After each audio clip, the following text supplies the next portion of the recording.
It is that sound, which means it's another week of high school football in the great state of Georgia. Hello, everyone. Welcome into the North Georgia Sports Report podcast. I'm your host, Will Cooper, alongside my co-host, my good friend, longtime broadcast partner, the man, the myth, the legend. Everybody loves him, and if you don't, you just don't know him well enough. It is Art Mosley. Art, how are you doing, my friend?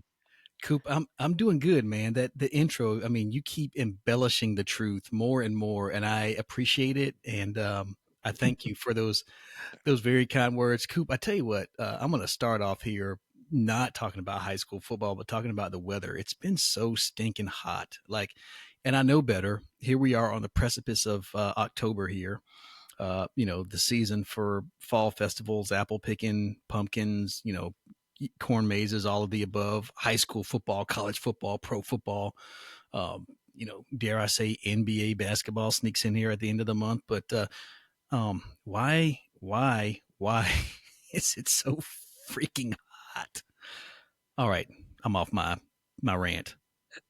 Hey, I just want to remind you, you're talking to somebody who lives in Texas now, and if you don't shut up about it being hot there, I'm gonna fly there and smack you because however hot it's been there, it's not as hot as it is here.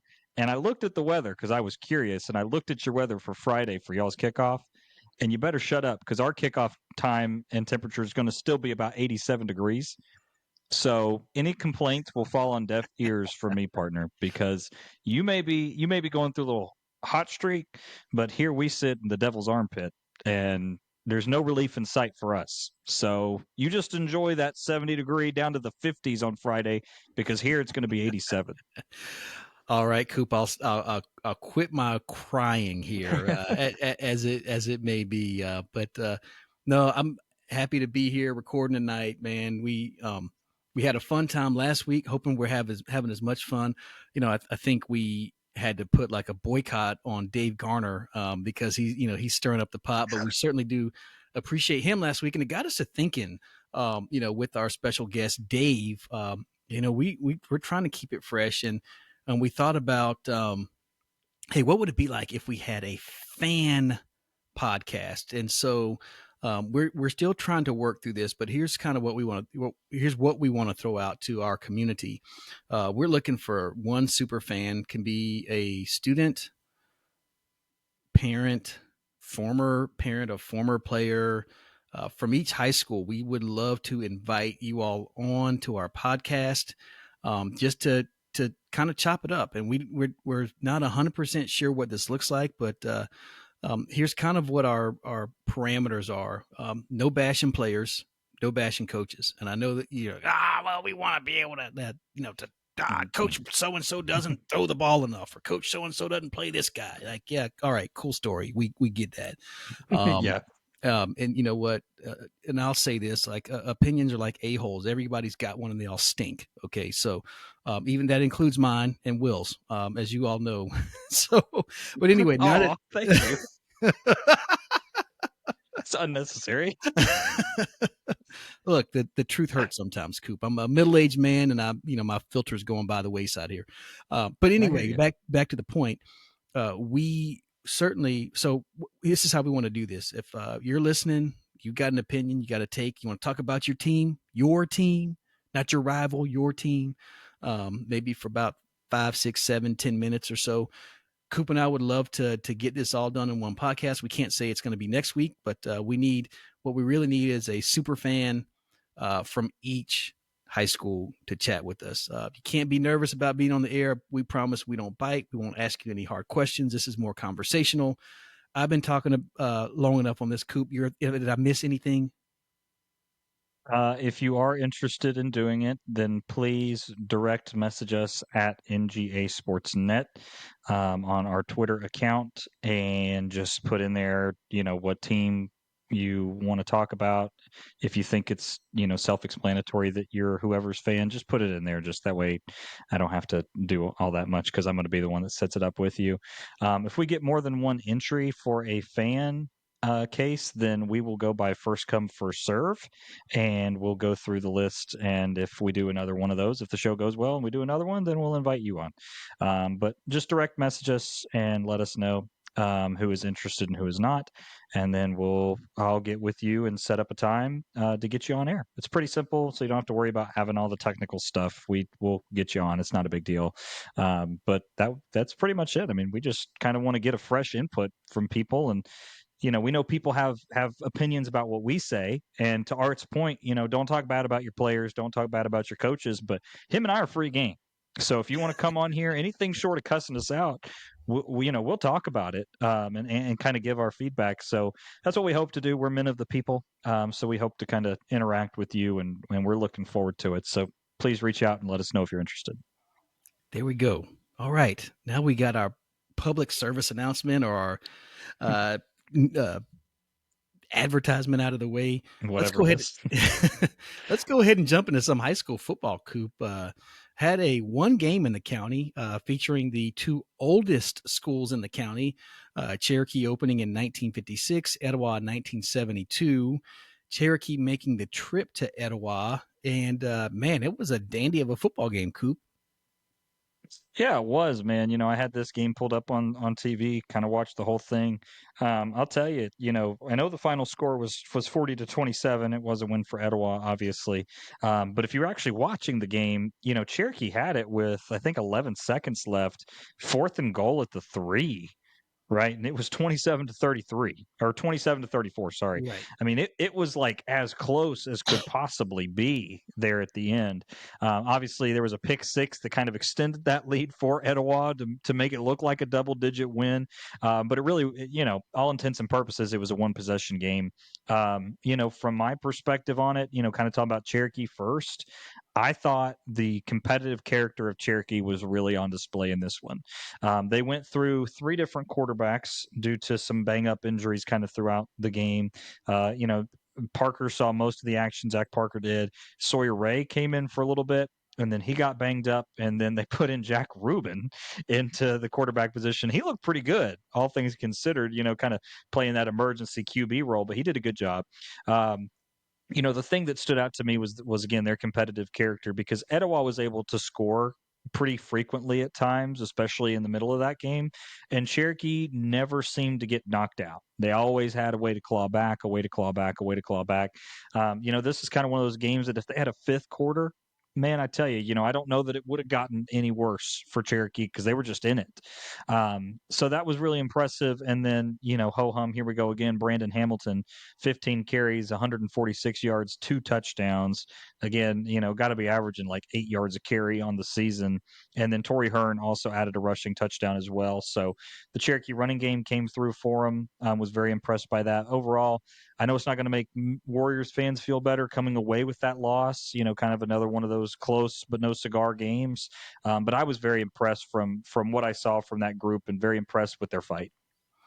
Yeah, Coop, you mentioned the competitiveness, competitive fire of the Warriors. Just talking about them real quick. Jack Rubin, a complete competitor, and he's a young man. I don't think you can. He's one of these guys probably that I would say, to steal a quote from my friend, um, one of my friends, excuse me. He the quote is actually his brother's. Tell me I can't, and I'll show you I can. Mike Miller. I'm sorry, and that was Mitch Miller's quote. But Jack Rubin just kind of has that mentality. One of the state's top leading receivers, certainly leading Cherokee this season, and having to come in and play emergency quarterback. Unfortunate, throws the ball kind of across his body, kind of going away from it, and Etowah picks it off and takes it to the house. The Eagles, Coop, if we can talk about them for a little bit. I know we've been gushing over Cherokee here, but I tell you what, they got it done on the ground, 244 yards rushing. That's a team that's averaging about 191 yards per game on the ground. Still in search of more consistency in the passing game. That's something Coach Vavra mentioned to us last week, so we know they're still hunting that. Coach Vavra mentioned Kingston Caesar would get some carries, and I think he had about 14, 15 carries for 55 yards, and a rushing TD, also had 40 yards receiving. So a pretty big game, and Coach Vavra, certainly a man of his word. He kind of came out and told us, hey, we're going to try this guy out here and see what he does, and he responds with about 95 yards of total offense there for the Eagles. Yeah, both of the Caesars did. You mentioned Kingston with the rushing touchdown, then Phoenix Caesar was a big part on the defensive side of the ball, and both of them in special teams. So that's kind of a younger duo. I believe they're both sophomores, Mhm. if I'm not mistaken. That's something to keep an eye on. Is they'll have a couple more years in the program to kind of develop and grow. You mentioned Zeke Douglas. 8 of 18, 95 yards passing the ball. Again, not a ton of production, not the most efficient passing game in the world. But he also ran the ball for 14 carries, 147 yards, and 2 touchdowns as well. So Etowah finds a way to get it done. I think that may be kind of their mentality this year, maybe even their, what calling card, if you will. If you're going to go to an Etowah game, they're just going to try and find a way, whatever Right. that means. Against Chapel Hill, it meant running the ball with the backs more. Some of the games earlier in the year, it meant passing the ball more. This game, it meant Zeke Douglas taking control of that, running from the quarterback position, finding a way to win. One thing I did also want to mention, the defense was very impressive for Etowah. 3 sacks, 3 interceptions as well. So I believe they ended up +2 in the turnover margin because there was a fumble. But either way, +2 in the turnover margin, you win by 13. It's funny how that works, right? Yeah. So anyway, I was just very impressed. Cooper Hendricks was all over the place to kind of name a few names. I thought he did a really good job. Drake Mason as well. Those 2 guys on defense, I thought did a phenomenal job. Just kind of watching the tape back. So for Etowah, I feel like they're a pretty complete team. To your point, do you want to see them pass the ball more efficiently? Yes, just as the coaching staff does.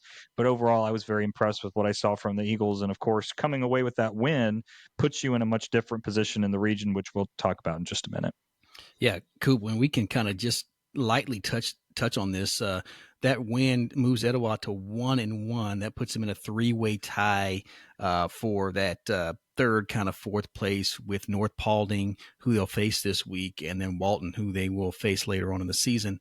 Meanwhile, Cherokee 0-2, and they've really got their work cut out for them now. The margin of error, if this Cherokee team wants to reach the playoffs, has become slim, and we'll kind of talk about that as we talk about their game upcoming. But let's jump. Excuse me. Let's go ahead and talk about Cherokee now. This week, Coop, they'll face a team. They face the Wheeler Wildcats team. Coop, that a team that I think these guys are very similar. I think if you look at the statistically speaking, how they get it done through the air, on the ground.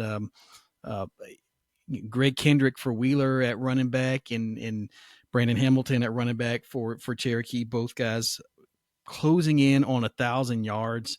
Both teams with a similar record. I mean, identical, 1-5 overall, 0-2 in region play. Coop, when you take a look at this matchup for Cherokee, who will be back at home at Tommy Baker this week, what do you see that the Warriors will need to do to come out with their first region victory?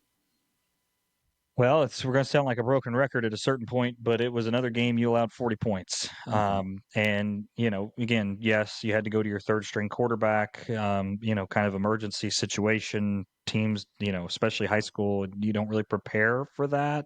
That's such a tough spot to be in. I understand that.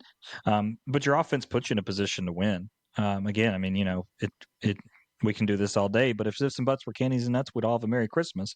If Zach Parker or Sawyer Ray was still in and they were able to throw to Jack Rubin instead of him having to take the quarterback position. And, that kind of works both ways because it's not the guy that's been practicing at quarterback, but it's also taking out your leading receiver Mm-hmm. from his main position. So kind of dual action there.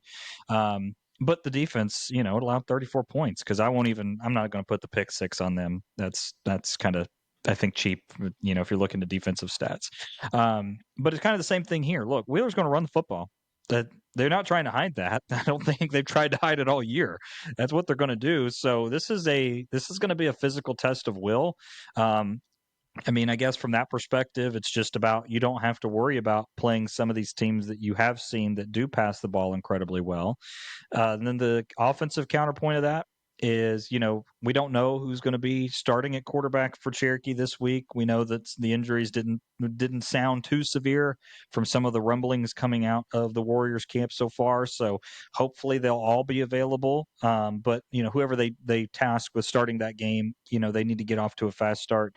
And I think for me the big question is Brandon Hamilton, right? Does he continue? If we get to the end of this game and he's 15 carries for 150 yards and 2 touchdowns like he has been for the past 5 weeks in a Forever. row or whatever it's been, then I feel pretty good about the Warriors' chance. So I guess that's kind of where I come from with this, is that depending on what the offense can do, you just need a little bit of HBO from your defense, a little bit of help a brother out, on the defensive side of the football. Just keep Wheeler to 28, and I feel like Cherokee can probably win this game.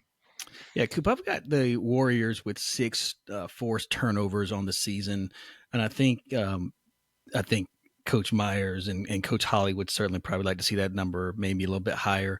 And I think part of that may be helping either more forcing more turnovers defensively or not turning the ball over offensively. I think ultimately those work in lockstep. But Wheeler, you mentioned they like to run the ball. Greg Kendrick, 793 yards, 5 touchdowns, excuse me. Patrick McCullough is their quarterback. He's thrown for about 893 yards and 10 touchdowns. He'll be looking at Brock Adams, Matthew Morris. Those two guys have combined for 30 receptions, Coop, and over 656 yards on the season. And then they've together cut 8 touchdowns. Kendrick also a reliable pass catcher out of the backfield. Greg Kendrick, that is. He's caught 16 passes for 192 yards. So, we talked about Cherokee's defense, and some of that has to do with the offenses they faced to date. There have been no cakewalks, that's for sure. Wheeler also kind of having a time of it, allowing 39.3 points a game on the season. So this is a game I could see maybe a little bit high scoring with two backs that can really get it together. You mentioned the quarterbacks.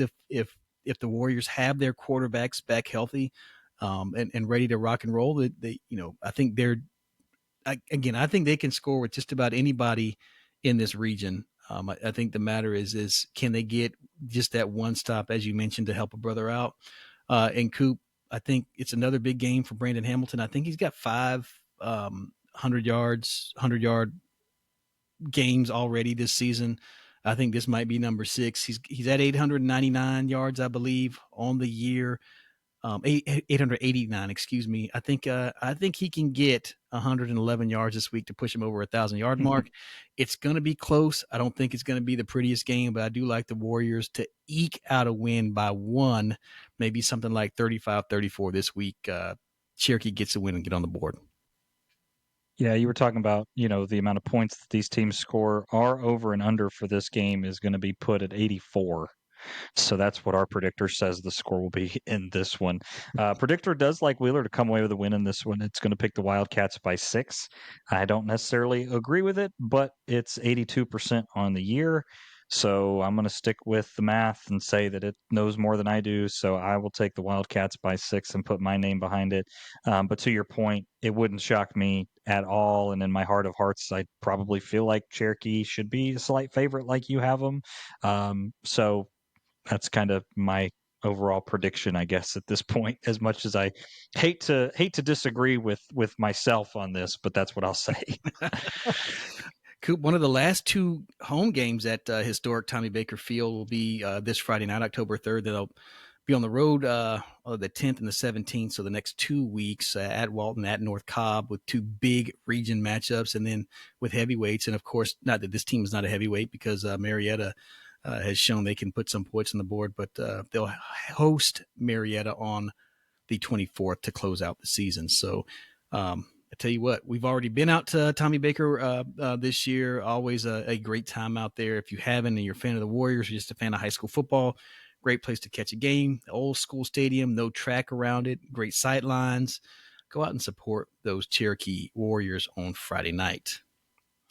Coop, next up, we'll talk Etowah Eagle football. Etowah winners, as we already mentioned, winners over Cherokee on Friday night by a score of 40-27. The Eagles have a tough test as they've got the North Paulding Wolfpack. Coop, what you know good about North Paulding and Etowah? Man, North Paulding's a tough customer. They to me, they are probably the most underrated team in 6A this year. I mean, I kind of look back at that North Cobb result, and that game could have flipped a ton of different directions depending if a couple things go right for the Wolfpack. I think North Paulding is a heck of a football team. To me, when you look at this region, I think it's 1 and 2 with North Cobb and North Paulding. As a matter of fact, for me, the key to this game is for Etowah to control the tempo a little bit. North Paulding has shown that they can put up numbers in bunches. So I think that that's going to be key for Etowah to kind of maintain pace, hold serve if needed. I've been begging for it for the last month, so I'll go ahead and divert away from the we need a running back argument because they clearly don't. But let's control the clock, control the tempo. Passing game's probably going to have to be a touch more efficient. Again, if you can run the ball for over 200 yards, then the passing game, we can live with 95 yards against an upper echelon opponent like North Paulding. I think that's going to be a difficult task. And then I think kind of on the flip side of that, Etowah's defense has shown that they can get after the quarterback and force turnovers. Again, 3 sacks last week, 3 interceptions last week.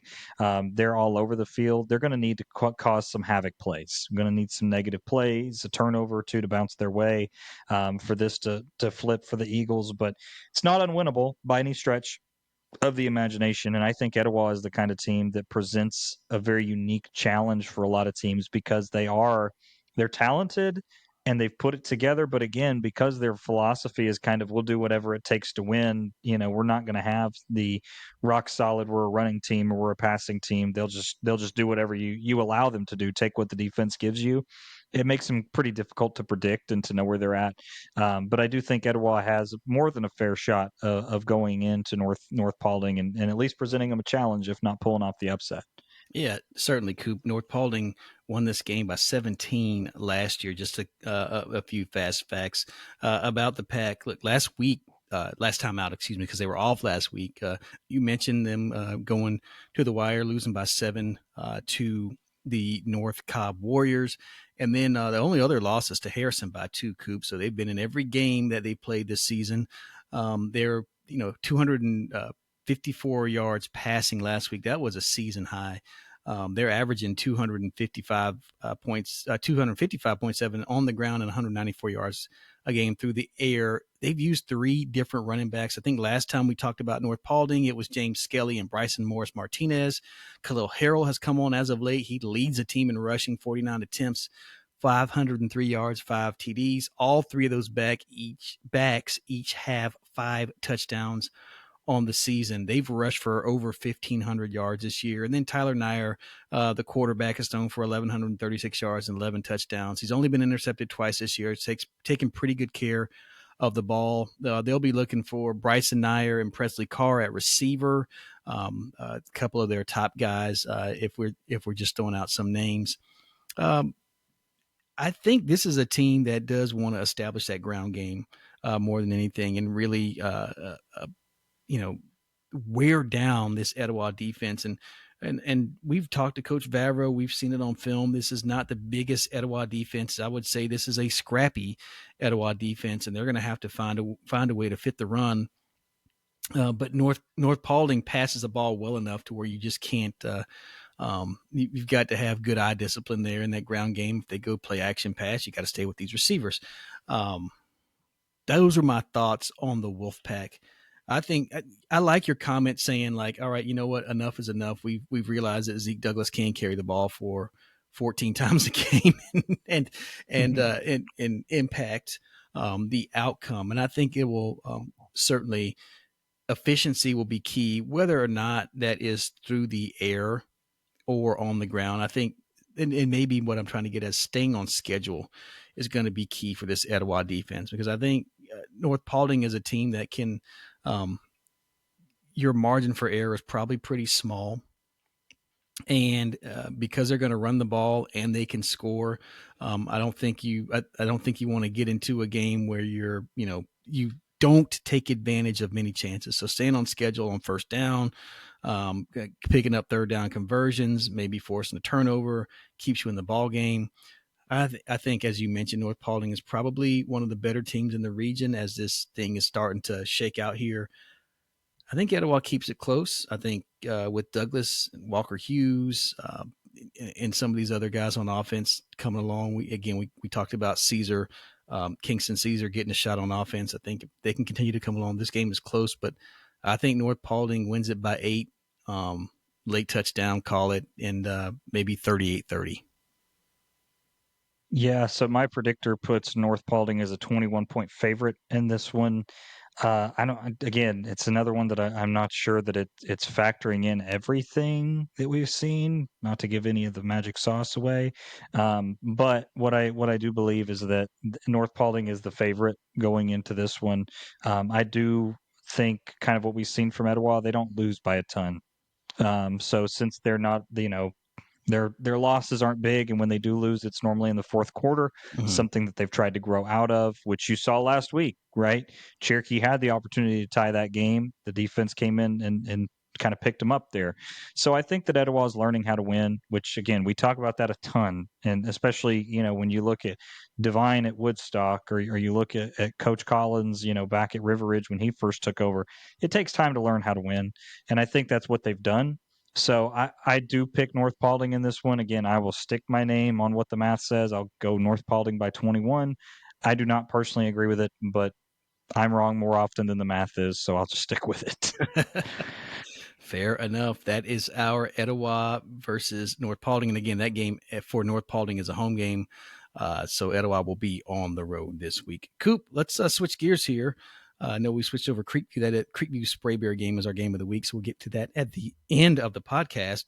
Now we're going to go to River Ridge. We had Coach Collins on last week. So we got our fill of eating crow out of the way. And now we're just ready to talk about their next game against Riverwood. We did ask Coach Collins about the Riverwood matchup, and River Ridge will be on the road. And he kind of gave us the same assessment as Coach Williams did when we talked to Coach Williams about Riverwood. So now let's you and I, the pundits, talk about it, who know absolutely nothing, or actually what we do know is typically wrong. I guess that's maybe a nicer way to put that. But your thoughts on this Riverwood River Ridge matchup? Yeah, I mean, look, Riverwood is not the world beaters of all time. With that being said, they're an athletic team. To me, so there's a couple of factors here that I think you can look at. River Ridge had the big win, which sometimes in high school more than anywhere else can lead to a little bit of lackadaisical return because you kind of got over that big hump, Mm-hmm. and now we're facing Riverwood, right? So I think the bye week could either help or hurt with that aspect because, depending on how focused you are, you kind of look at the bye week and you're like, well, if they were getting ready to play Sprayberry coming out of the break, then it's like we got to be focused because we get an extra week of prep. This can really help. A short week, long week, 2 weeks, I don't think it really matters. I think River Ridge is far and away more talented than Riverwood is. So, there could be a lack of focus coming from that side of the coin. I don't think Coach Collins and his staff would allow that to happen, but just something to keep an eye on. It's also a road game, which sometimes can also be a trap game, especially when the days start getting shorter as we're creeping more to that time change. And, you just kind of start to fall into a pattern. Again, not calling for the trap game. I don't see that. I think this is a classic repeat of what we saw River Ridge do to Pope in a way. I think that River Ridge is going to put up some points. Their defense showed last time out against Sequoia. They're really good. And also throughout the entire season, they've just been a very impressive defense. So I don't know how Riverwood scores a ton. And I think River Ridge just, even if it gets close, they have the talent to hand the ball off to Cam Cox or to Micah Pugh and just say, here you go, let's just wear him down. So I think River Ridge wins this inevitably, which of course will be clipped and posted on every board if they lose this game. But that's how I feel about it. What your take on this one? Yeah, one of my favorite quotes: "River Ridge losing is possible, not probable." Not In probable. this game, the series is tied at 2-2, and as you mentioned, this is not the same Riverwood team as yesteryear. And I also like the point you make, Coop, about a trap game. I think if it's back to back, because this game is sandwiched in between the Sequoia and the Sprayberry game, as you talked about. So maybe if they were playing this back to back to back, this could be a trap game, a look ahead game. I believe that the bye week gives you a chance to refocus. And I know Coach Collins, again, alluding back to that interview, talked about them just getting back to, kind of day one and reading their keys and work on stance and all that other good stuff during the bye week. But they're also 14, 15, 16, 17, 18-year-olds out there playing for you in some instances. So you have to, there's that factor, right? And so we're dealing with high school student athletes. So if it were up to, if it were just going and showing up and playing football, I'm sure we would never talk about a trap game, but this is why we do it. I just don't think Riverwood has enough in the tank to make this, to get over the hump. I think they can make it competitive. I know we talked about Noah Myers, their running back. He's been pretty impressive. Zach Stair, I think, is probably one of the, I'll probably catch some flack for saying this, but I think he's one of the best receivers in the region. Nobody will know about it because his team, the team he plays for is 1-5 and 0-3 in the region, but very dangerous receiver right there. And then AJ Rahal, he's had ups and downs as a starter at quarterback, but I just don't think the depth at Riverwood is enough to take the pounding that River Ridge is going to deliver. And I think it's going to be one of these games where they just go right back to the basics and work on that ground game. And you mentioned Cam Cox, Micah Pugh, Hunter Lockerman also, carrying the ball. I'd be shocked if they threw the ball more than 13, 14 times. And that's probably on the, that's a high end. I think 10 is probably the number from my perspective. Get out of here with the win and be ready for Sprayberry. But back to the point, there's got to be no look ahead. I think because they're coming off the bye week, this score could be a little, low here, but I like the Knights by 27, Coop, whether that's, 47-20 or something like that. But I think River Ridge gets it done. Another big game for Cox and Micah Pugh on the ground.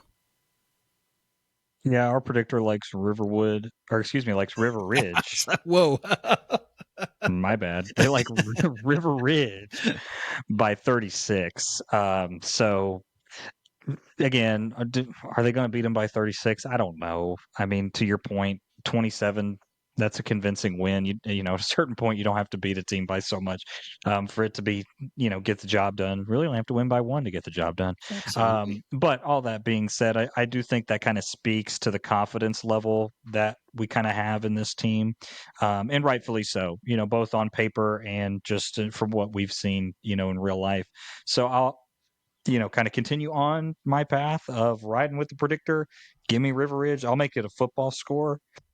So instead of going with 36, I'll go 35. But yeah, I like the Knights a ton. Again, I think even if it gets close, you have the ability just to hand the ball off and play joyless murder ball for a little bit. And I don't think Riverwood can compete in that arena with you. So Fair enough. Coop, that's our thoughts on the River Ridge Knights. And I have to say, you must have like a mental default to like not pick the Knights in that dude. Freudian slip. But Okay. Well, you it's River Ridge, it Riverwood, is. like, The alliteration there is it's as tough as it's gonna get for us this week. So um I forgive you, and I'm sure Night Nation forgives you. We know who you're probably not. picking. Yeah, well, we'll see. We'll see. Let's move on to the Sequoia Chiefs and Coop. I feel like I might have had to put out an APB for my good friend Coach Brent Buddy after the Sequoia Chiefs lost their last game. We did talk about that. They move on, and they've got to be ready because they've got a dangerous Lassiter team who is one game off the pace of that four-way jumble. And this, coming down to the wire, we could be talking about six teams, the four Cherokee County teams and then Lassiter and Sprayberry all battling for a playoff spot. This is a big game this week. I know people are going to look at Lassiter, and the history here and say, oh no, this is all Sequoia. But tell you what, this is not a cakewalk for the Chiefs. What are your thoughts on this one, Coop? Yeah, I mean, if you're going to look at any of the three teams that are not in the jumble, so that excludes our four county teams and then Sprayberry, kind of in that. You're talking about Riverwood, Pope, and Lassiter. I think Lassiter is the one that could snip anybody. They could reach up and nick somebody anywhere in those standings. Obviously they're not going to be favored in a lot of those games, but man, they got some talent and they can force some issues. So these are games that even though they don't have the billing, to your point, the fans are kind of looking and saying, "Oh, it's Lassiter, Sequoia's at home, blah blah blah." Okay, well, from our standpoint, from what we've seen on the field, I think Lassiter's probably a little bit better of a team than a lot of people realize. So for Sequoia, I think for me, the it's kind of the inverse of that River Ridge question, right? Is that you got beat by River Ridge, you kind of got knocked off your horse. I think kind of fortunately for Sequoia, they didn't have a game the following week because sometimes teams can beat you twice. You've Mhm. heard that Yep. mentioned a ton in pretty much all sports media. So they got a chance to kind of go through, the bye week and kind of lick their wounds and nurse that feeling, and then this week kind of flip over a fresh page. I certainly hope that they did that because the inverse of that is that you can kind of lay on that resentment for the last couple of weeks and not be focused and still be back facing. But I think that the coaching staff at Sequoia, along with the time, it's been long enough, they'll get over that and focus on the task at hand. Because again, for Sequoia, just like everybody who's 2-1, everything's still in front of you.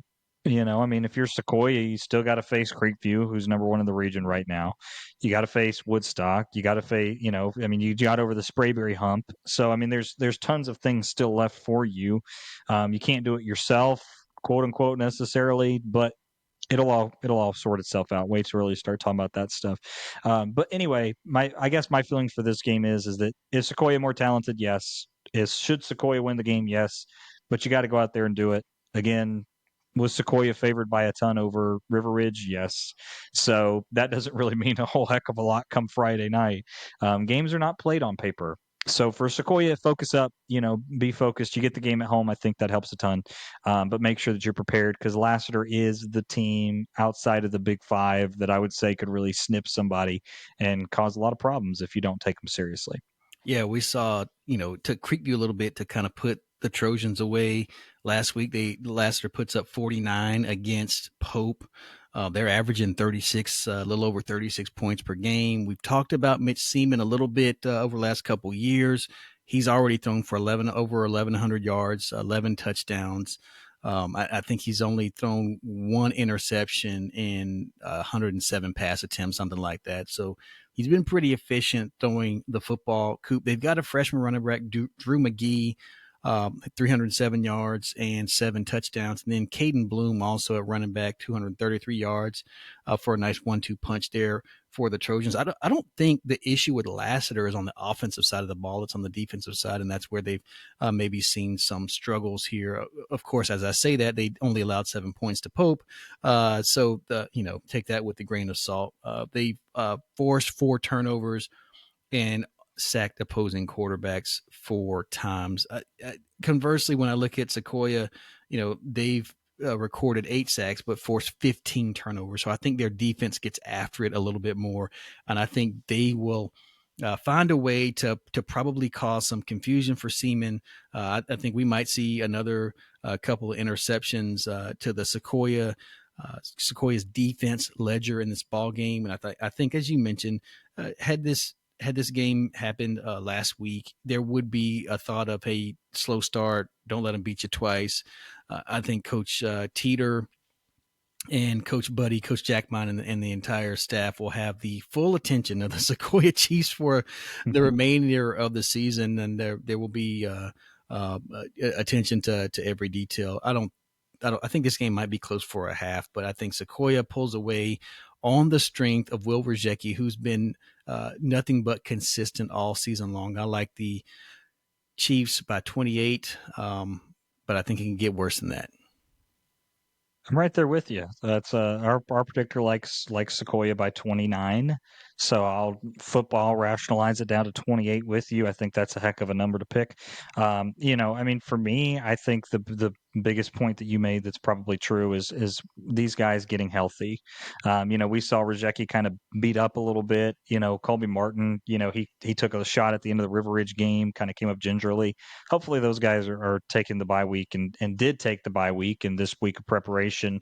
Get off your feet for a couple days, take it easy. Try and decompress a little bit, let your body rest, because they've been, this has been like a boxing match in a lot of ways. They've been, out there fighting every week since the beginning of August, and even before that with the practices. So, I'd certainly agree with you in that sense. I think Sequoia will come out reinvigorated. I just felt like it was a talking point that may need to be mentioned just in case anything crazy Absolutely. happened. Absolutely. Hey, we want to cover all of our bases, right, Coop? You got it. All right. Those are our thoughts on on Sequoia Nation. And now we move on. We'll talk about the Woodstock Wolverines. Coop, they were off last week. As we know, they um, had a bye week, as everyone did in the region. But before we talk about the Woodstock Wolverines, let me get my mind right here.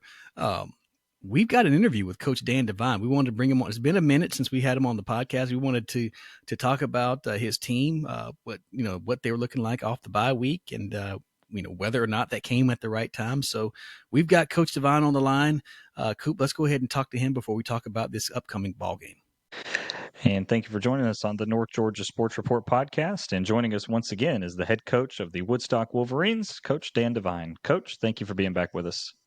Great to be back, guys. Thanks for having me. Absolutely, Coach. We always look forward to it. Coach, we kind of come into this coming off a bye week, and even more than that, a very confusing region layout with a log jam amongst four teams right now at 2-1, including your crew over there off Town Lake. But, Coach, want to kind of ask a little bit about what you've seen over the last couple of weeks since the last time we talked to you.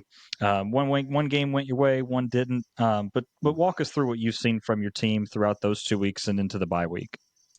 Yeah, I mean, as I told our players, it was a long haul all the way through our Creekview game because you started in fall camp, you have your fall scrimmage, and then we go six straight. So you're heading into that six regular season game, and you could tell they're gassed. They're gassed and they're feeling it, and they're sore and they're tired. So, but I'm proud of our resolve. We fought in pretty much every game. That's been tight that we've had, and again, we've won a lot of them. We lost the one, previously to a really tough Creekview team. So.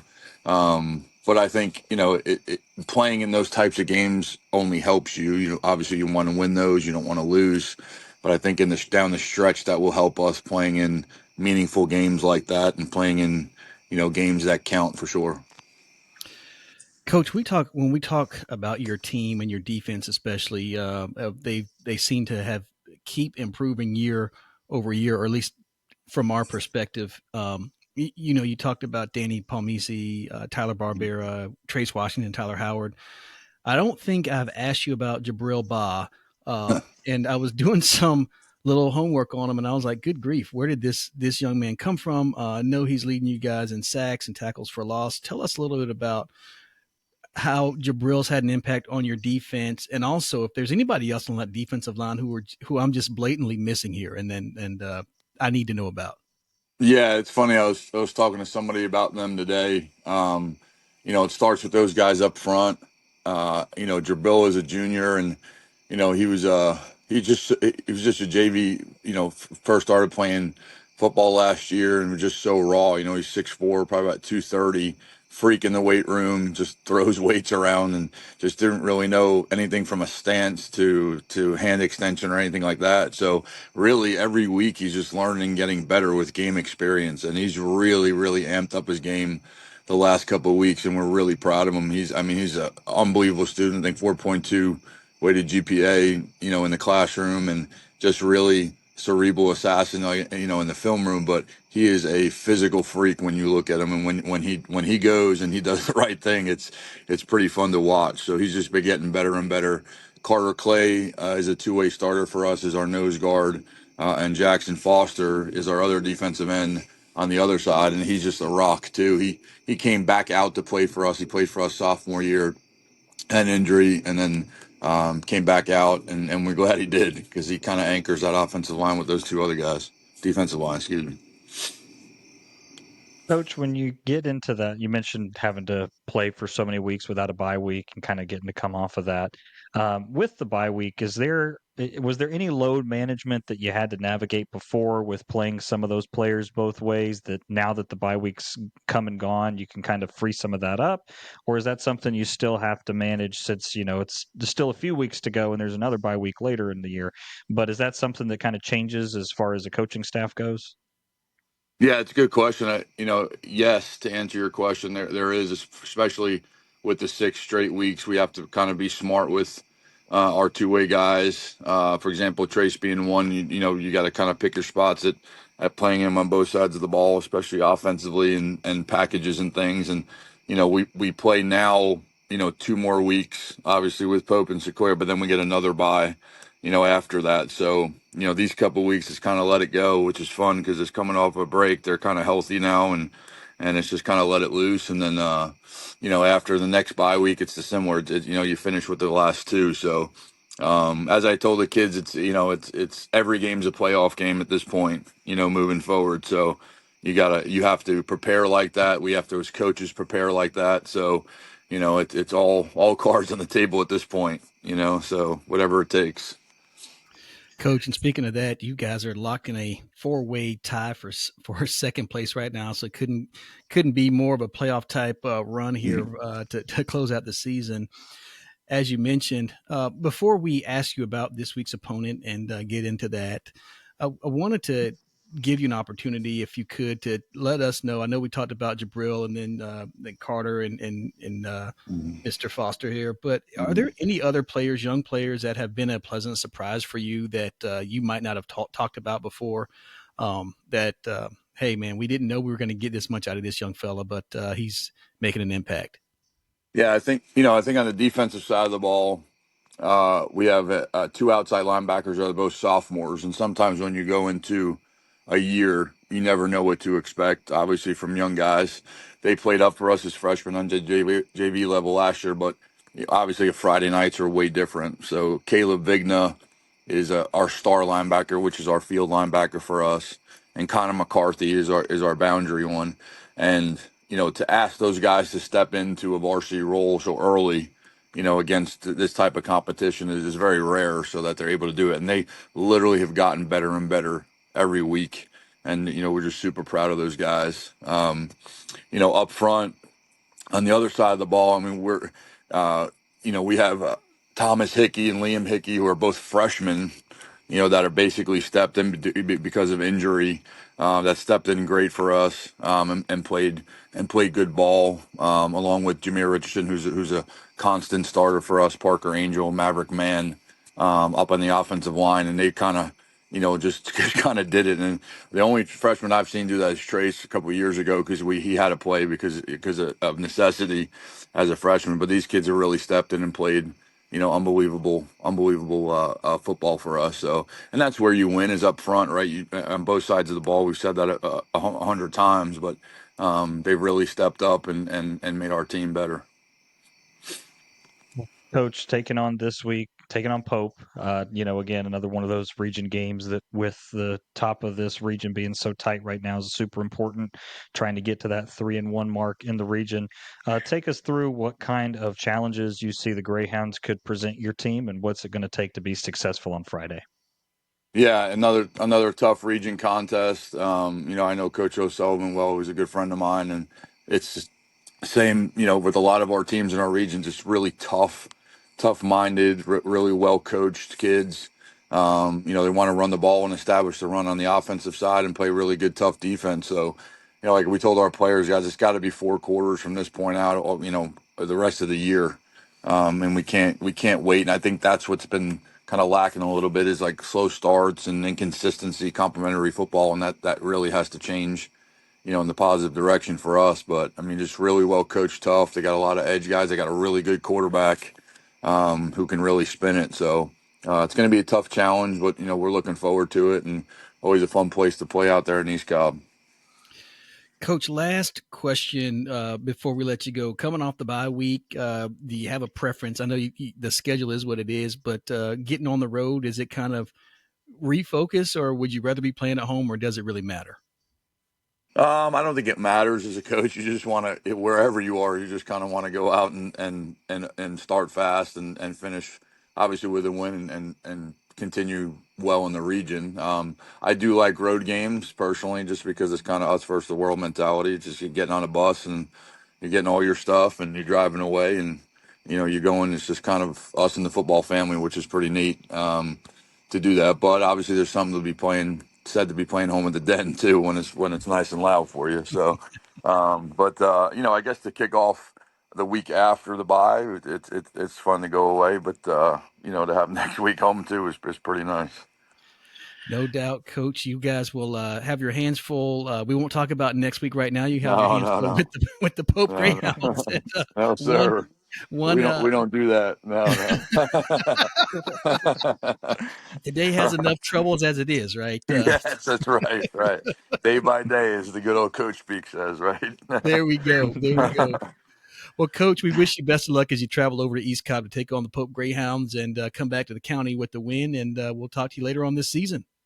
Thank you so much for having me, guys. Always a blast. Thanks. So again, thank you to Coach Devine for joining us on the podcast once again. As his team gets ready for Pope this week. Art, it's always good to talk to Coach Devine. I think I've said this ad nauseum at this point, but he's the kind of guy that you feel like that energy translates into the locker room and you see it from his team. Absolutely. I think we saw that from day one, just the mentality change of the Woodstock football program now in his third season, looking to get back to the playoffs as they did that last year. They're in a logjam with four other teams. We've talked about that a lot lately, and no margin for error. And this week is some of the same, Coop. There's just no margin for error.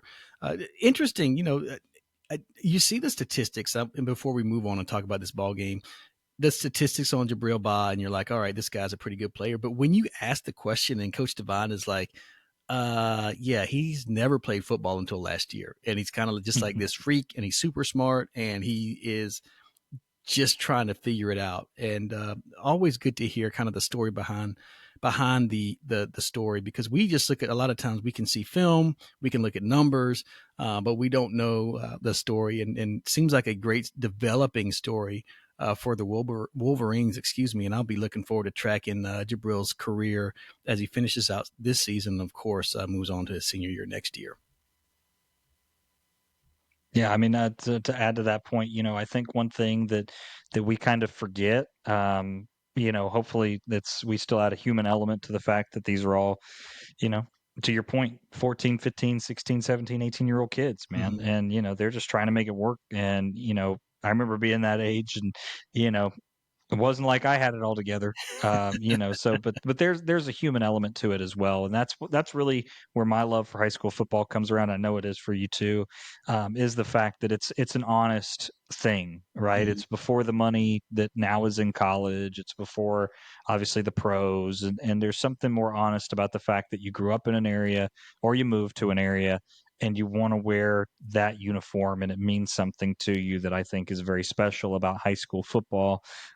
So that's kind of why we love it in a nutshell. But to your point, it's guys like that you kind of get to know the name and you see it on the box score and you're just like, that's another name to write down. That's another name to put in the article or to talk about on the podcast. But it's not like these are real people that that are going to be the future for us. And that's it's exciting and hopeful at the same time, but it's always good to get that human element.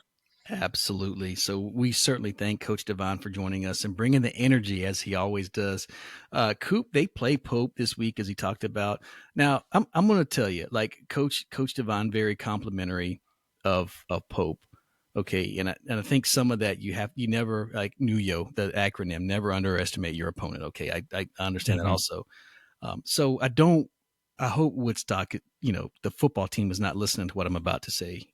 Pope is 0-6 on the season, Coop. They're 0-3 in region play.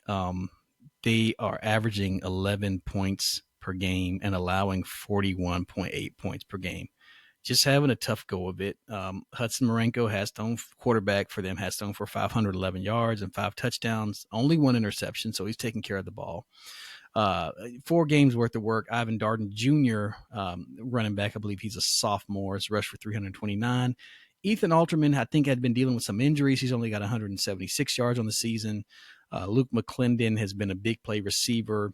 And as Coach Devine said, you turn the TV on, they like to run the ball. They prefer to set up their pass with the run game, and so they're going to try to get Darden Jr. going, Alterman going, somebody somewhere going, and then they can pop you up on a big play with Luke McClendon. Coop McClendon only 9 receptions, but he has 228 yards, so he's been impressive. But I tell you what, I think for Pope to have a shot, they might need 2 or 3 Luke McClendons on the team. I just don't think they have the experience at the playmaker right now, at playmaker positions right now, to really stay with Woodstock. I'm not saying Woodstock's going to beat them by 77 points. I don't think that's the case. I just think Woodstock a little more talented. Rylan Hubbard has been a pleasant surprise. We didn't know that name coming in. Now he's a household name. I mentioned best receivers in the region. I know I said Zach Stair, but Rylan Hubbard is, in my opinion, right there breathing down his neck, if not in front. But then we talked about Graham Burmeister. I mean, I feel like every time we talk about Woodstock, it is Burmeister. 1,226 yards, 482 rushing yards, leads the team in both categories, 18 total TDs. What more do you want out of that guy? And I just think Pope's going to have a hard time stopping him. Now I'll shut up and get your thoughts. So a couple of thoughts. I mean, I echo your sentiment on all of it, but games aren't played on paper, and Pope is the definition of a wounded animal right now because they haven't won a game yet. This game is at home for Pope. It's kind of the old joke about raining on election day. Luckily, the weather will be good, so hopefully there'll be a decent crowd at Pope. But with all of that being said, yes. Woodstock's obviously more talented. Woodstock obviously has more to play for. Woodstock should therefore be more focused. With that being said, when you have a team that has nothing to lose, they can be scary at times. So that's kind of where Woodstock's at, is that you're going to play the wounded animal, so to speak. The greyhound has a broken leg. So do they bite when they got a broken leg, or do they let you help them? Who knows? So we'll see. But I agree. I mean, we can kind of try and make it sound as good as possible, but the reality is this game should be Woodstock walking away. My predictor likes Woodstock by 42. Do I think they'll score that much? Probably not. They didn't beat North Springs nor Woodland Cartersville by that much. Is Pope better than Woodland Cartersville or North Springs? I don't know. And who knows? But at the end of the day, it should be Woodstock walking away with this one just by how much is really the question. Again, this is total rat poison, so hopefully no No, Woodstock yes. Wolverines players are listening to us, because it's total rat poison. But I agree. I just don't know how to even sell it where Pope could be a potential threat to them, nor pretty much any other team in the region at this point. Yeah, maybe not this season. Certainly, maybe moving forward, there are a lot of young players on that Pope team, and I think they're getting some valuable experience that will pay dividends in the next couple of years. But this year, and I just don't think it's in the cards for them. As you mentioned, I like Woodstock by 29, maybe something like 36-7. I could say, yeah. I mean, that's that kind of puts them right in line with the North Springs Woodland Cartersville results. Mm-hmm. I think that's probably more realistic, but just on pure math, Woodstock would be a 42-point favorite. Fair enough. Coop, let's go to our final game to preview. It is our North Georgia Sports Report game of the week, featuring the top team in Region 6-5A going at it with a team tied for second. That would be top team being the Creekview Grizzlies. Coop, winners of their last 3 games. Had I asked you, I don't know, 3 weeks ago, and I asked you which team in region play in Region 5-6 in 6-5A would be undefeated, would Creekview be your guess? No, certainly not. And it's maybe if you had asked me about the first 2 weeks since they Mhm. played, Lassiter and then played Riverwood, I could have seen 2-0. But obviously against Woodstock, I think if you looked at that game, week 3, then the answer was definitely no. But they just continue to tell us to shut up, and they're just going to keep winning the region, and we certainly hope it continues this week as well. Before we talk about this ball game, it is our game of the week, which means we have goaded Coach Williams into coming in and joining us on the podcast. So I think I've got him on the line right now. Coop, let's go ahead and get Coach Williams in here and talk a little Grizzly football. And joining us now on the North Georgia Sports Report podcast, the head coach of the Creekview Grizzlies, Coach Trevor Williams. Coach, thank you for being back with us. Thanks for having me, guys. Always a pleasure. Absolutely, Coach. We always look forward to it as well, especially with your team, Coach. It's been a kind of up and down season. I know from our perspective, and maybe some fans out there, 0-3, then to 3-3 with the only perfect record in the region remaining. But walk us through what you've seen since we talked to you last a couple of weeks ago. Obviously, a nice win at the Woodshed the last time that you guys were out before the bye week. What was that game like for you, and what did you see from your team? Yeah, got off to a fast start, was able to score on the first drive, then kind of, hit a little lull there in the second quarter and into the third quarter, but felt like we had some things working, cost ourselves a little bit with some penalties. They scored a couple quick ones with the back out of the backfield. We were able to make some adjustments, and defense played just lights out in the second half, was able to get some pressure, create some negative plays, and our secondary did a phenomenal job on a talented group of receivers. But just proud of our guys with their grit, the toughness to keep their composure. Obviously, a county rivalry game, things get heated and chippy, and for our guys to kind of be able to focus on the task at hand and make a play when they needed to was nice to see. Coach, the last time we spoke to you, you made a statement. I'm going to paraphrase here, but you said as part of your team's growth and that getting over or getting through the learning curve, we just have to turn the scoreboard off. And what we're doing is it getting us better for week in and week out. We had a similar conversation with Coach Vavra last week along the same lines. Is that the recent streak of 3 wins indicative of that mentality for you, or and I know the work's not done, there's still more work to be done, but is that kind of what you were getting at, and for the general public to understand what's happening on Owensdale Road? Yeah, absolutely. Obviously had a tremendous amount of adversity early in the year, both with injuries and obviously playing a tough non-region schedule. Prepared us for these moments. But as great as it is to be 3-0 in the region, it's the same message and the same mentality for us of turn the scoreboard off and look at the film. Did you play better or did you not? Did you execute better and did you not? And sometimes we have and sometimes we haven't. Just like we did in the first 3 weeks, there have been good things and bad things. And our guys have done a really nice job of coming in every Monday with improvement and growth in mind, whether it was a win or a loss the previous Friday. So that's been good to see, especially with a young group. You're not sure how they're going to respond to adversity, but man, they bought into what we've been telling them, and that growth, you see it, and everybody likes the results on the scoreboard, and that's awesome. Now that we're in region play, obviously it puts us in a good position. But that growth that we've seen on both sides of the football and on special teams has really put us in that position and look to continue to do that through the back half. Coach, I'm going to kind of take a sharp left turn here and ask you something kind of out of pocket. But on Friday, when you guys were at the Woodshed, to my surprise, I turn on the game and I see the helmet from my childhood, man. I mean, I'm telling you, this was the helmet that like my cousin wore in 2009 with the first, graduating class there.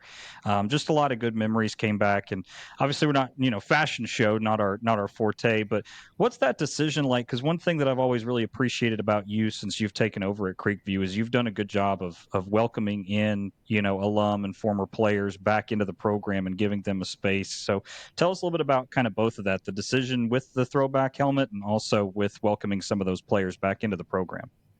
Yeah, we we stand on the shoulders of giants, right? So Al Morrell was my offensive coordinator at another place down the road before Creekview opened. Comes up here to Owen Store Road to open Creekview. Jeff Nelson was our D-line coach, comes up here to be the defensive coordinator. And man, got off to the best 2-year start in the state of Georgia's history, right? Those guys were able to build something out of nothing.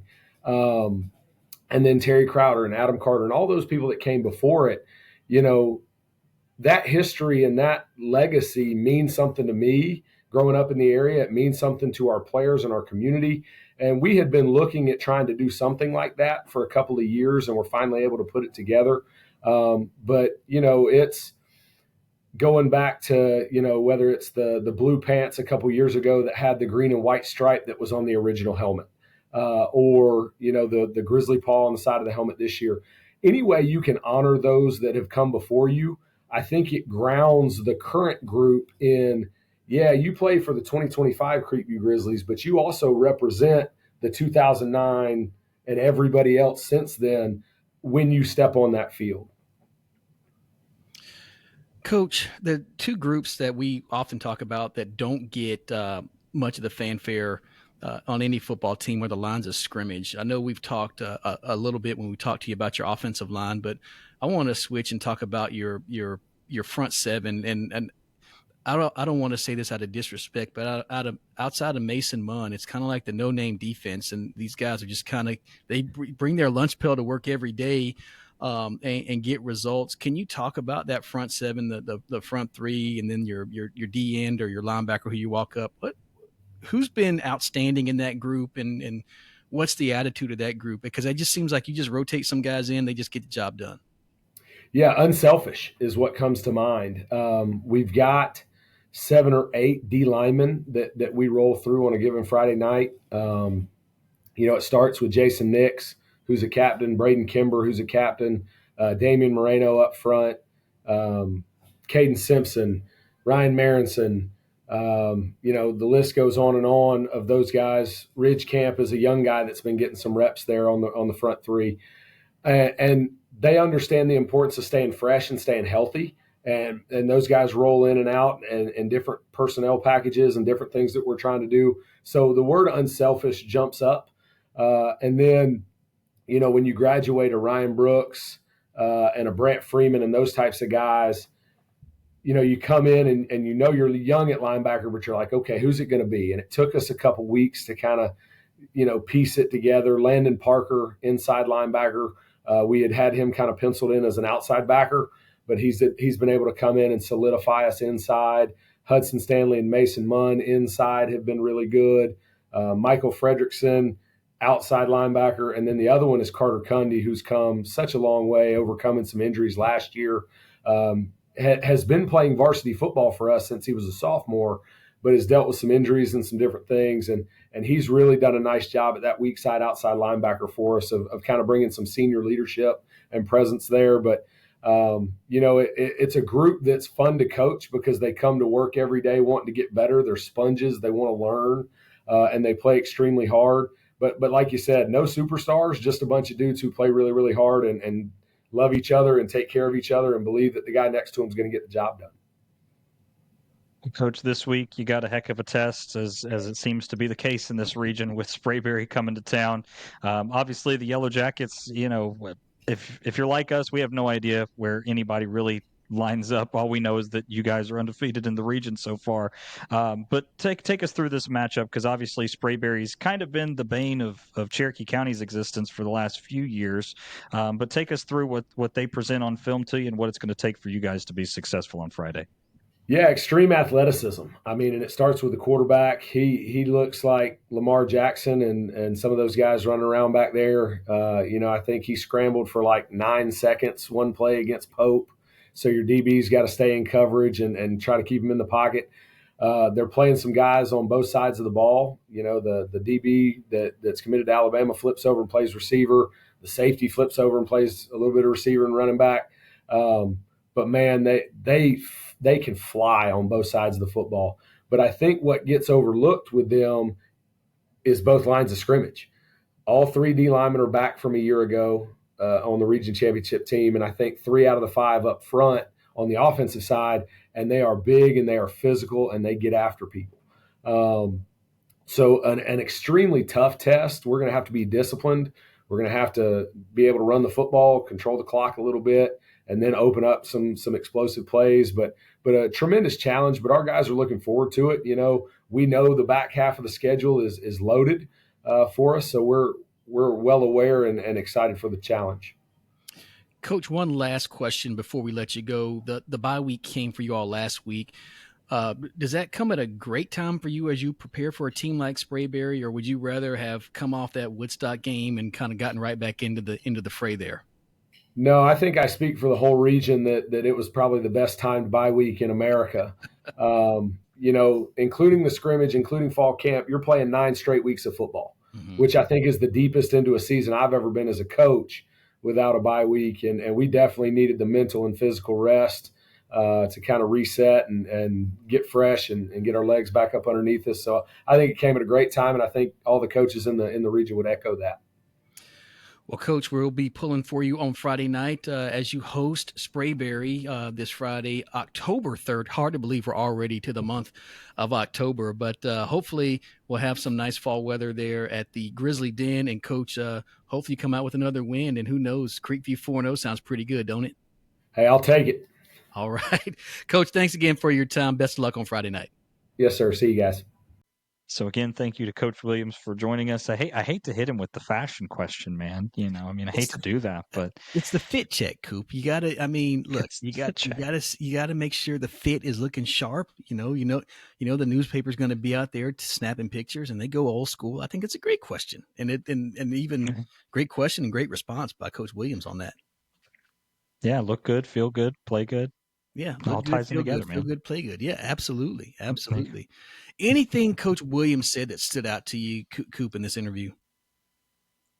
I think for me, it's just kind of your question about the no-name defense, and then him kind of saying, "Yeah, that's right," was interesting to me. But I've spoken about this ad nauseum at this point, but I'm somebody that firmly believes your defense, if they don't have a star, that's perfectly fine. As a matter of fact, I would really prefer my defense didn't have a star, because what that means is that everybody at every level is playing good enough football to be complementary to each other. So, where is the weak spot in Creekview's defense? It's not the defensive line. It's certainly not the linebackers, and it's not the secondary. So that means they're a complete group, which they have shown. I mean, we talked about it before we got on air here, but, their defense is playing well above the average right now. They're doing a lot of things very well. So I think overall what we see from Creekview and kind of his response to that of being like, yeah, that's true. Here are some names you could mention if you want to, but yeah, I mean, they just kind of do it all together. I love that. And I think that's Creekview's mentality. It has been for a long time, even before Coach Williams got there, but continuing into his time there, is that they're a collective group, and the 11 they put on defense are very good. And that's kind of been the way the season's gone, is it wasn't the defensive question. It was more about what the offense was able to do. And byproduct of that, they've learned as the season's gone on, which is always what you want to see from your teams. No doubt. Coop, Coach Williams, very gracious, not making us eat any crow or realizing we ate enough last week, talking about their game against Woodstock, where we had the Grizzlies as an overwhelming underdog. They come away with the victory. Certainly, we know about that. It is. I like the point about that no-name defense, just guys coming together like a brotherhood, just working together to get the job done. A lot of times you only see that on the offensive line. But like I said, I feel like this front seven is kind of taking that identity without a superstar like a Brant Freeman or someone like that, or names are gonna escape me now that I brought it up. But Brant being the most recent, Ryan Brooks, as Coach mentioned, Reed Anderson. You want some help? Yeah. I know you can go on and on and on, Mr. Creekview over here, but oh my gosh, I know I'm taking shots at you. But let's talk about this football game they've got coming up, Coop. So they're facing Sprayberry. Sprayberry, again, one of those teams in that 2-1 log jam. Thoughts on this game? What is it going to take for Creekview? What are you looking for? Do they have a shot? They're playing at home. Okay, yeah. So, a few things. They are playing at home. I think the Den will be rocking. I think this is one of those kind of games where maybe Yep. Yeah, okay, you called me Creekview Homer. Here you go. Here's your critique for Creekview. The crowd has not been what it used to be. It just hasn't. Like, it used to be the hardest place to play in the county back 2018, 2019. It just seems to have lost some of its luster. So that's my challenge to the Creekview faithful. Show up and be loud like you used to be. Who's carrying the milk jugs nowadays? Talking about the old helmets. Who's got the milk jugs with the rocks in them used to shake? Where'd that go? That's what they need. They need that kind of mentality coming into this one. But actual football talk, yeah, they have a shot. They certainly do. I think Sequoia kind of laid the groundwork for how you can possibly beat Sprayberry.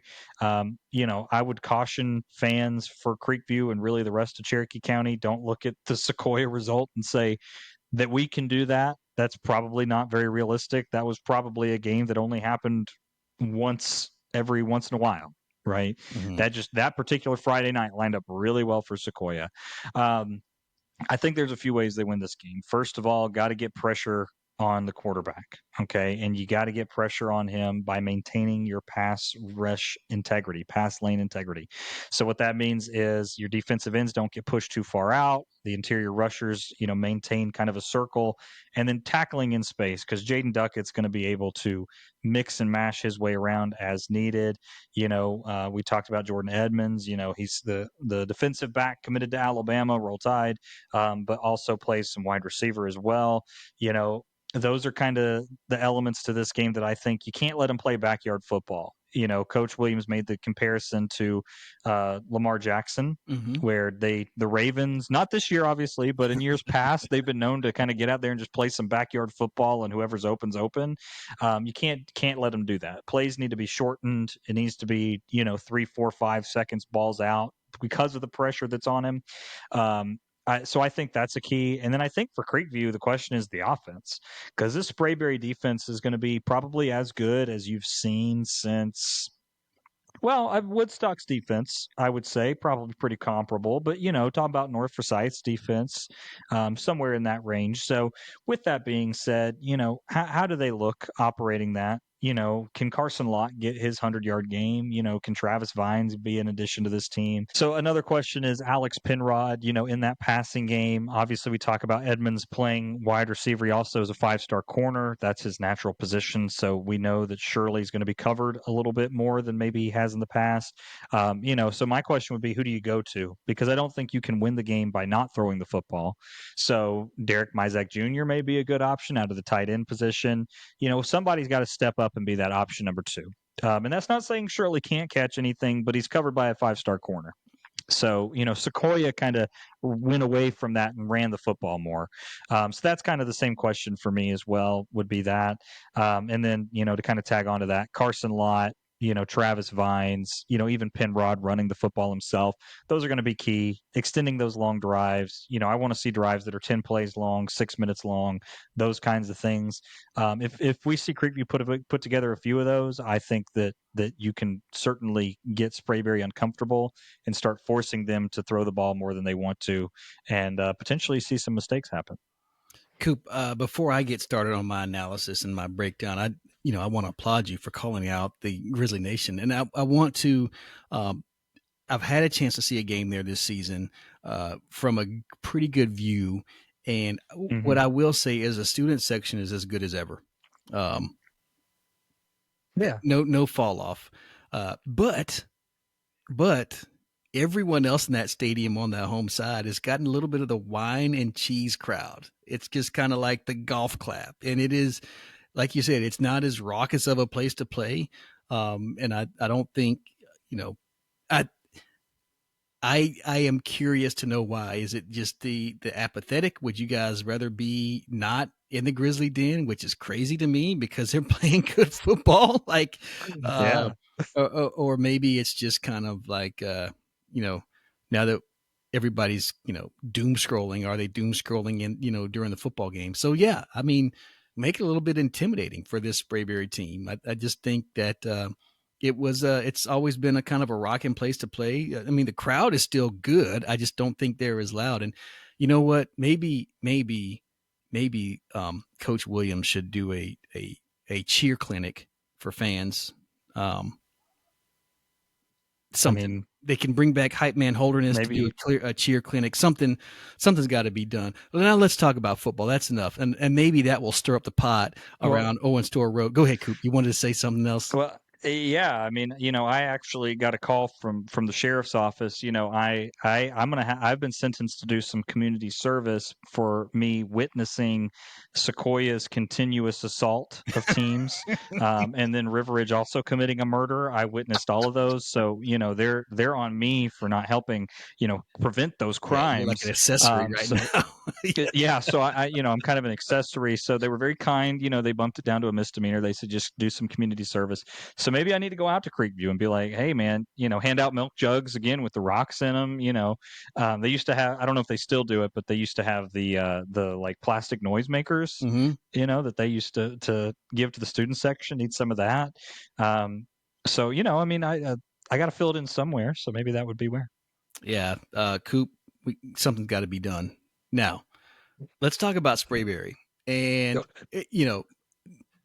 my bride, who is not a huge football fan, believe it or not, when I mentioned that Creekview was playing Sprayberry this week, she was like, do they still have that guy, that quarterback? That guy. That's all she knows him as. And that guy is Jaden Duckett. And man, he is impressive.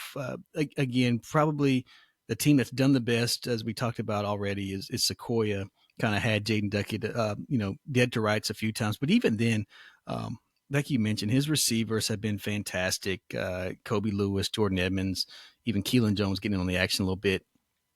And I don't think there's any more for me to add in terms of analysis. I think you hit every point. You got to get this guy on the ground.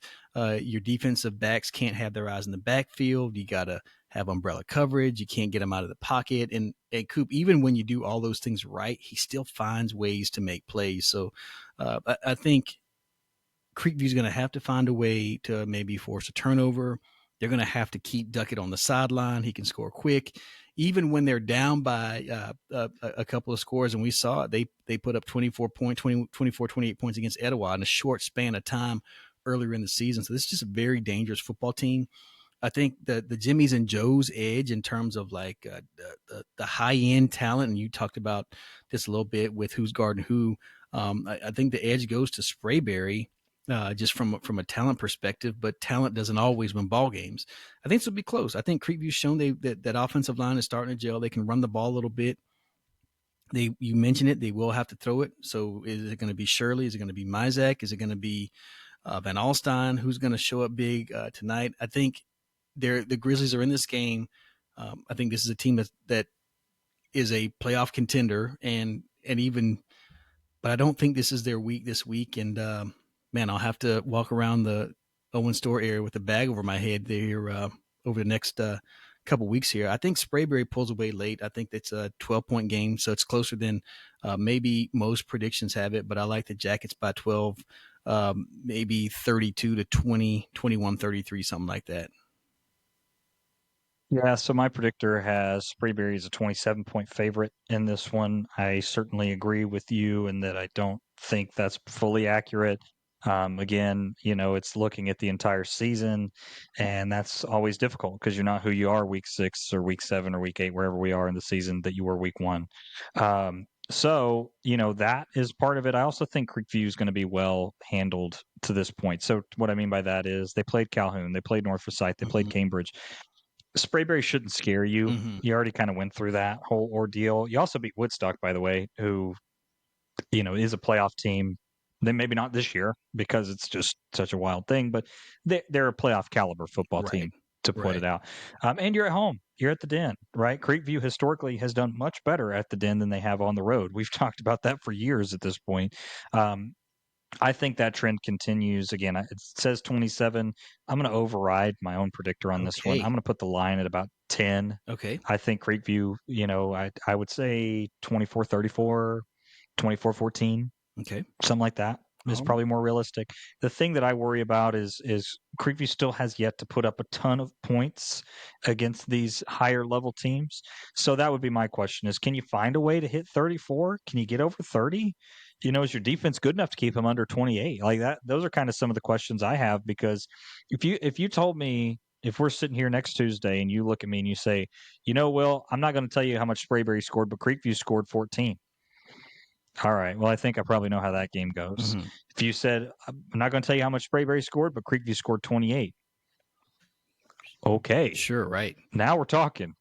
Right. Who really knows? So that's kind of where I feel it winds up. So with all of that being said, again, I override my predictor. I'm going to say 10. All right, 10-point victory. I've got the Jackets at 12-point win. Last time that we saw Sprayberry at the Grizzly Den was a playoff game back in the COVID season, and that was probably the last time we Yeah. wanted to see Sprayberry. And Coach Williams mentioned it. It's a physical football team. They've been that way. They were that way with Coach Vavra, with Coach Fomanaya coming in.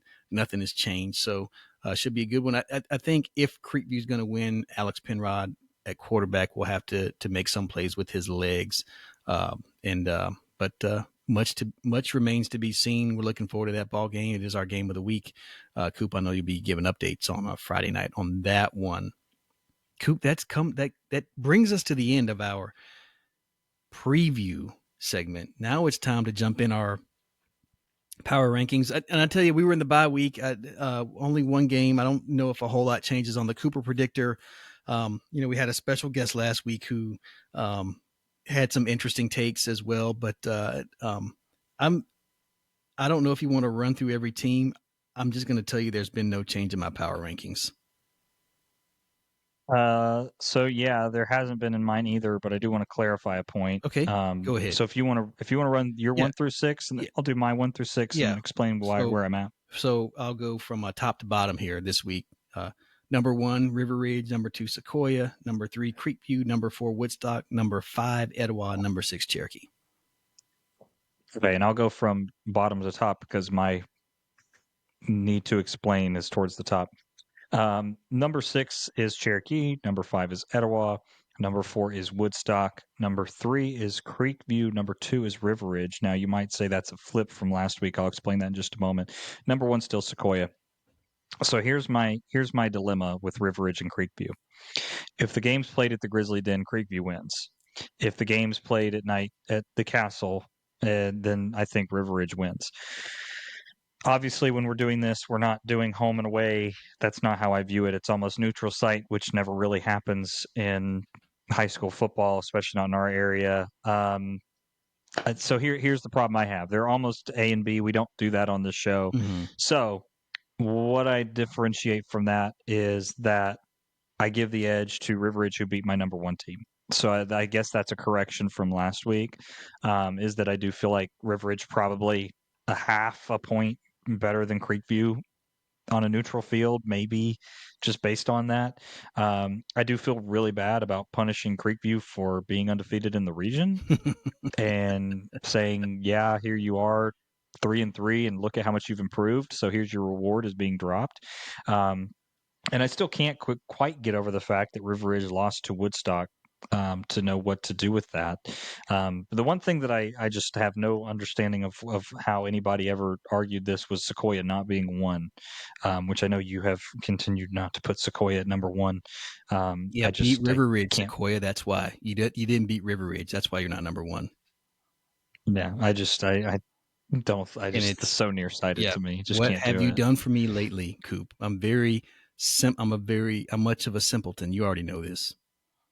Well, it's just moving the window so much because it's my ranking. It's my ranking. I can do what I want. It is. You can. Woodstock beat River Ridge. That wasn't too long ago, but I guess that's irrelevant at this point. It's moving further and look. There's so much useless information in this brain. That game just kind of gets shoveled back into the pile. Have you ever seen the movie Inside Out, Coop?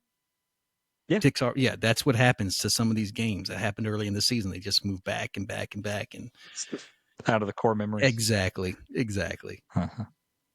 I get it. I mean, again, it's almost impossible right now. Again, just like the region's all jumbled up, right? Really, it's jumbled up here too. I mean, who knows? But I mean, you could just as equally say, well, you have Etowah below Woodstock, Sure. and Woodstock beat Etowah beat Woodstock. I get. I get it. I get it. I don't think there's any right rationale. If somebody told me they had Woodstock at number one, I'd be like, that's an interesting take, but you Sure. probably could argue it Right. in some way. If Creekview at number one, they're the only undefeated team in a region. Yeah, fair enough. You probably make that argument. Um, so Etowah at number one, they're undefeated in Cherokee County. You Sure, could yeah. make that argument too. Um, it. I It, don't know. I it's don't know. It's just what I think. it's tough. And it is the tough part of it is, and I think we might have touched on this last week, is that you don't have a round robin where all 6 teams play Right. each other, and I think that's that's where there's so much subjectivity um, for us in this and that. Like you said, Etowah's 1-0 in the county, or 2-0 in the county. I'm sorry, Who knows? Yeah. but does that mean they're the best team in the county? They do have the longest win streak in county games at this point. So, They do now. um, we'll at least for this season. And maybe even not if Creekview can close out beat Sequoia, beat River Ridge, then they have the longest win streak in the county. But anyway, Right.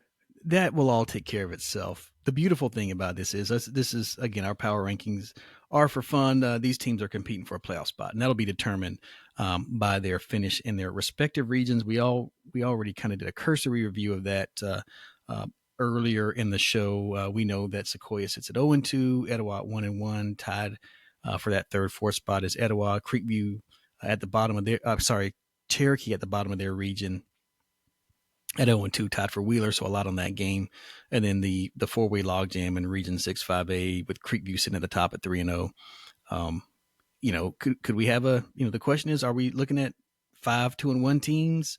Are we looking at an undefeated Creekview team who's kind of, I think Creekview is probably one win away against a Sprayberry, a Sequoia, or a River Ridge from locking down a spot in the playoffs. I know they have Pope next week. They do need to win that game, but I think I'm making an assumption that they'll win that game. They're 2 wins away, in my opinion, from looking at a potential home playoff game also, depending on what happens throughout. Yeah, well, yes, and I think that if you beat Sprayberry this week, then the conversation shifts a whole bunch. Because I think we kind of tentatively look at Creekview right now and say, yes, they beat these 3 teams, but how good are they? Mm-hmm. And again, transitive properties a nightmare because Woodstock beat River Ridge, who beat Sequoia, who beat Sprayberry. So why is Sprayberry favored by 27 Sure. according to a predictor, right? Yeah, it's difficult, but I think if Preview beats Sprayberry, then you probably are in the catbird seat for, I mean, definitely for playoffs. But then your conversation is, do we have to get past Sequoia to get that spot in a home playoff game? What if we got past River Ridge? Because River Ridge holds the head-to-head over Sprayberry or over Sequoia. Mm-hmm. How would that play out? Does Sprayberry drop another game? Because they still got to go play Woodstock, still got to go play River Ridge. So there's a lot to be decided. I mean, it's not out of the realm of possibility that the 4 teams that come out of 5A are going to be our 4 Cherokee County teams that are in it. So it's possible. I don't even know how to rank it as probable at this point because it's Sure. like who knows, Right.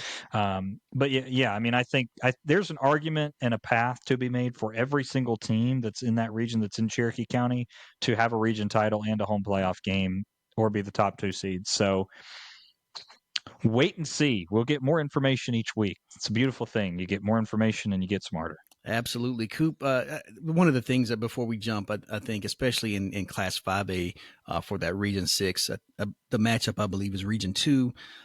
Right now, Region 2 in my rankings has 3 teams in the top 10, one of the toughest regions. So you'd love to be at home and not have to go down and face the Thomas County Central Yellow Jackets, Lee County Trojans, or the Houston County and Bears. Those are the 3 teams competing for that number 1 spot. And then you throw in Coffee, who's likely will get that 4th spot, either Coffee or Veterans. I can't remember if Coffee, who they played in their first region game. But anyway, Thomas County Central looks to be the number 1 seed, in Lee County right there behind them. And Houston County will certainly, like I said, have something to say about it. So 3 very tough matchups in the first round. You'd love to get one of those at home, make them travel up here to North Georgia.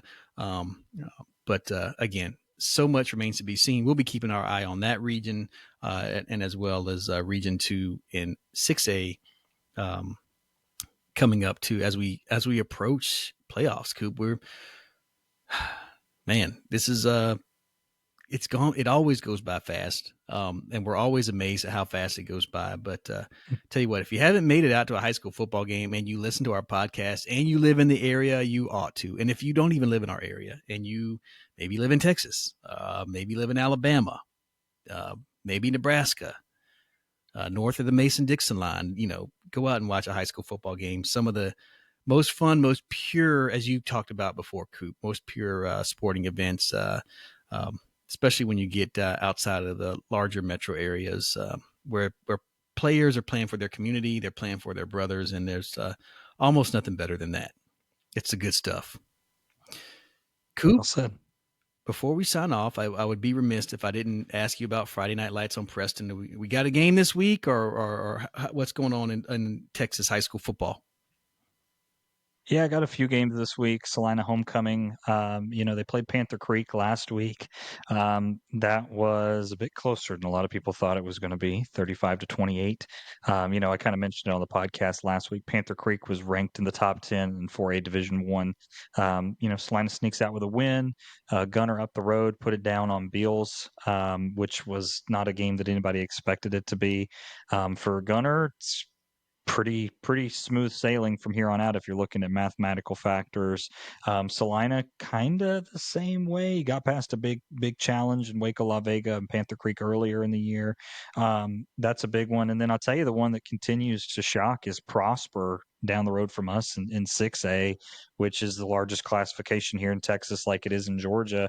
They put it down on McKinney last week, and they look really in like they're a heck of a team. Not only having beat Westlake Austin earlier in the year, they beat Rockwall Heath on a Thursday game in the second week of the season, and Rockwall Heath went and beat North Crowley, who won the 6A state title last year. So kind of transitive property there, but Prosper kind of started as a top 25 team, and now they're like top 10, top 5. Their big challenge is always going to be Allen, because the weird thing is that with the way these high schools work, you meet like a threshold and it's anybody over this number. Well, Allen has an enrollment of like 8,500 kids or something like that. I mean, they're playing. Now there are playing teams that have like 4,000, but still, you got like double the amount of kids to pick from. Economy of That's the scale, entire yeah. point of the classification. Yeah. So it's like you almost need like a 7A in Texas just to keep it from getting so log jammed. But they haven't. So Allen's going to be a tough test for Prosper. But a lot of good football going on here, man. It's just for me, it's just still so dang hot, and it's very odd to know that on October 3rd, going to go out to a game and it's going to be like 85 at kickoff, and it's going to get down to like 78 by the time the game ends, and that's what we call fall now, apparently. So y'all pray for me. Y'all pray for patience. We'll pray for a cool breeze at some point to, or maybe Amen. some clouds to keep the sun away for a little bit. But stay hydrated, Coop, and tell me about the stadium food when you get out there, man. I'll tell you, I was in real quick before we sign off. Up in Calhoun at Gordon Central to watch some Class 1A ball, and I tell you, it's a rivalry game that it was Fannin Gordon Central, and I'd say rivalry. They've only played 5 times the last 5 years, and it's been all Fannin. Gordon Central's on the move. I would say they're making strides, and their head coach, Coach Gowan, former assistant down there in Valdosta. He's got this program moving in the right direction. But anyway, stop by the concession stand on my way up to the broadcast booth. And man, I tell you what, when you ask people what the best thing they have in their concession stand, it really takes them off guard. And I said, I'm going to hold you to this, but had a hamburger's pretty good. Maybe a tad bit salty, but a solid hamburger at the concession stand at Gordon Central for the Warriors. So I want to give them a shout out. Still waiting for somebody to knock my socks off with something outstanding, but it is what it is. This week I'll be up at Cass in White, Georgia, to watch on Cass face the Purple People Eaters or that purple team from down the road on Highway 20. But looking forward to that one. It's been a while since I've seen the Purple Hurricanes play, but excited to see that. Should be a good one. I know that series has been almost all Cartersville. I think Cass with 5 or 6 wins in that series. But you know what? Times are changing. The season's changing. And it could be time for a change on Friday night. So we'll have that action for you, myself and Dave Garner, on 101.1 The Pulse. You can stream that on the 101thepulse.com or download the Pulse app. I know that, Darren Sutherland should be paying us for promoting his broadcast on our podcast. But anyhow, if you got a hankering, or if you're not in the area, you need to pick up a game, we'll be more than happy. Coop's going to be updating our game of the week on social media platforms. And like I said, I'll be in Cartersville, Cass. And we can't wait to talk to you guys next week when the podcast is back. And don't forget, super fans, we're looking for you. We're looking for you. So reach out to us on Twitter. If you don't have Twitter, we'll figure out a way to comment on our video. If you're watching this, however you need to reach out to us, we'll be more than happy. Like I said, we're just looking for one super fan from each team for this first go around, and we'll figure it out. But till then, have a great rest of your week. Have an enjoyable weekend. Have fun on Friday night, and we'll talk to y'all next week.